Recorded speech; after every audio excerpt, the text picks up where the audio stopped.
Alors, dans cet exercice, toujours sur la rotation, on va prendre conscience de ce qu'on a en face de nous. On a un pavage avec des triangles équilatéraux, donc tous complètement identiques. Mais le point commun entre tous les triangles équilatéraux qui existent de toute façon, c'est que chacun des angles mesure la même chose, qui est 60 degrés. Donc on va s'aider de ça pour notre exercice. La première question est la suivante. Quelle est l'image de K, du point K, par rotation de centre J et de 60 degrés dans le sens direct, c'est-à-dire le sens inverse des aiguilles d'une montre, donc le sens anti-horaire? Eh bien, on effectue tout simplement cette rotation du point K. C'est uniquement le point K qui bouge, bien sûr, autour du pivot J en restant à la même distance.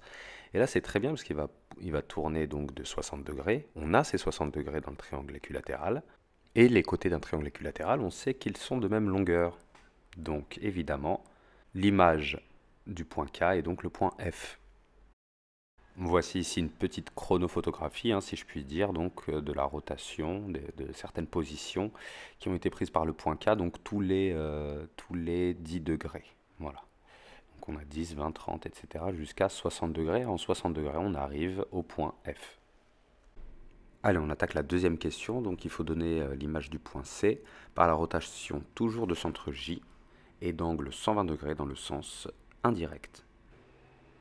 Donc pour nous faciliter la tâche, on va relier C à J, une espèce de bras, voilà, ce bras qui va tourner dans le sens indirect de 120 degrés.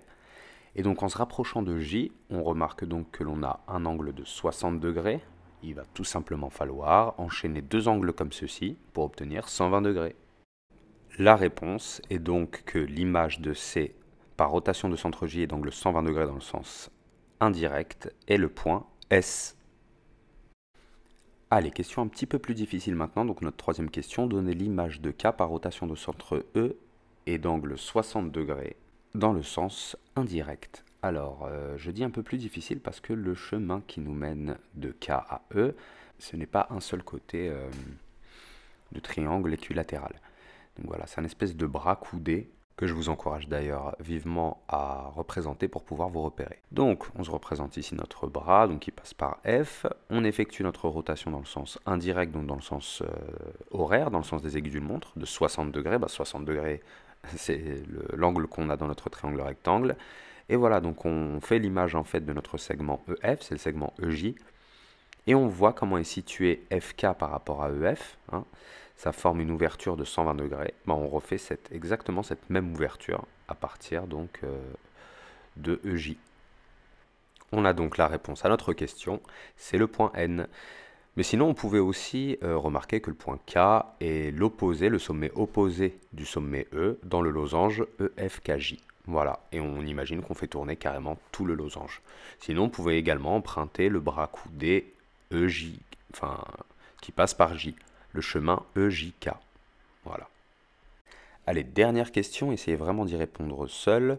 Donc c'est la quatrième question, donnez l'image de G par rotation de centre N et de 60 degrés dans le sens direct.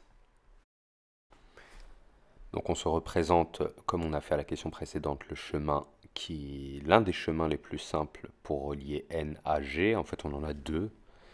Donc, ce qui forme un parallélogramme. On voit un parallélogramme se dessiner, mais on peut partir de l'endroit qui nous semble le meilleur. Donc soit du segment ND, soit du segment NF.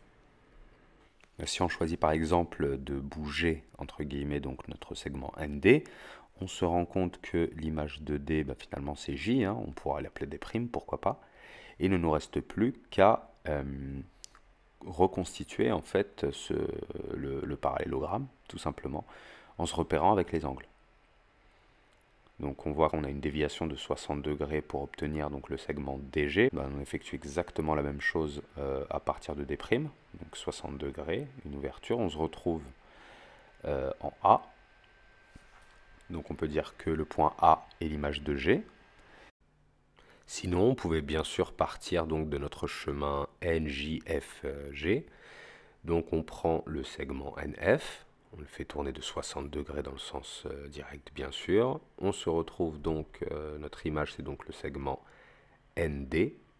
Il faut absolument respecter les distances entre le point qu'on fait tourner et le centre et le centre de rotation. Et en se repérant bien évidemment grâce aux angles de la figure mère, la figure en vert, eh bien on retrouve donc l'image de notre point G qui est le point A. Et voilà.